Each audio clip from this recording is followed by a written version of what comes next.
You thought you'd found the one.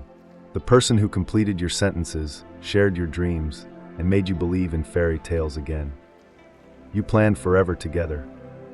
Then one day, like a lightning bolt of clarity, you realized the relationship had served its purpose. You'd learned what you needed to learn. Now it was time to move on. This revelation hits like a punch to the gut. How can love that felt so real, so permanent, suddenly feel like a chapter that's meant to close? Society tells us that real love lasts forever, that giving up means failure.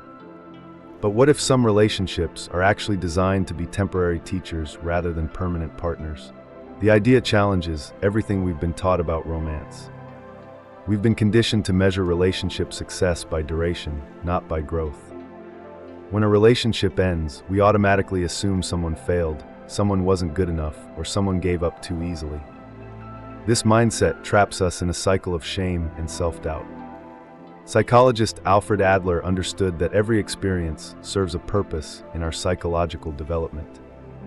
He believed that we unconsciously attract situations and people that help us address our deepest fears and insecurities. Your relationships aren't random accidents. They're carefully orchestrated lessons designed to push you toward becoming who you're meant to be. Think about your past relationships. Each one probably taught you something crucial about yourself. Maybe the first serious relationship taught you about vulnerability. The second showed you your boundaries. The third revealed your capacity for forgiveness. Each person entered your life carrying a specific lesson wrapped in the disguise of romance. You probably fought this realization at first. You tried to force relationships to last longer than their natural expiration date because ending them felt like admitting defeat.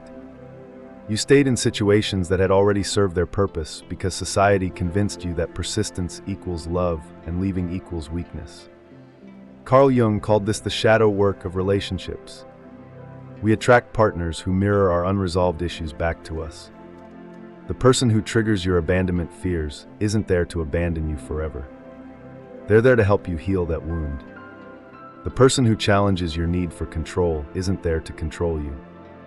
They're there to teach you how to surrender. The relief comes when you stop fighting this natural rhythm. Some people are meant to be in your life for a season, not a lifetime. This doesn't diminish the love you shared or the growth you experienced together. It simply means you've both learned what you needed to learn from each other. Mark Manson writes in The Subtle Art of Not Giving a Fuck about the importance of choosing your struggles wisely. Trying to force a completed relationship to continue is choosing the wrong struggle. You're fighting against the natural flow of growth instead of accepting that you've both evolved beyond what brought you together. The hardest part is releasing the fantasy of forever. You grieve not just the person, but the future you imagine together. The wedding plans, the shared dreams, the life you thought you were building. This grief is real and necessary. You're not just losing a partner.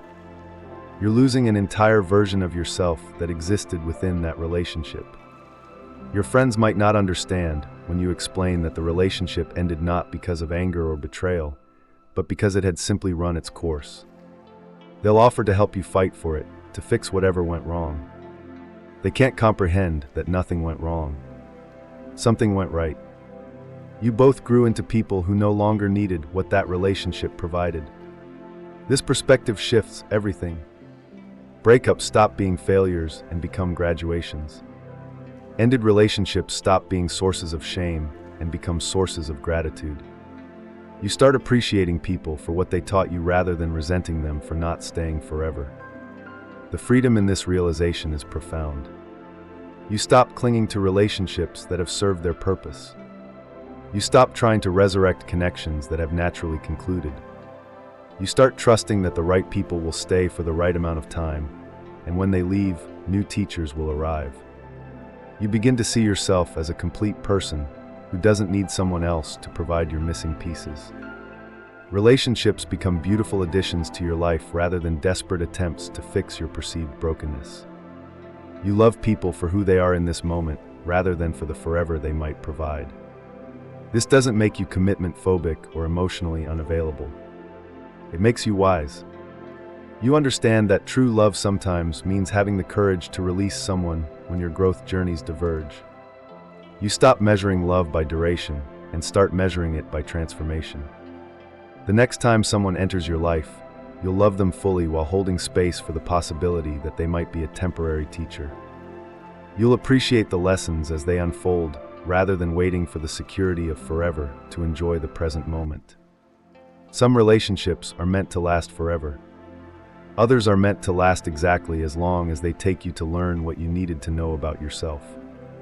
Both types of love are equally valuable, equally real, and equally worthy of gratitude.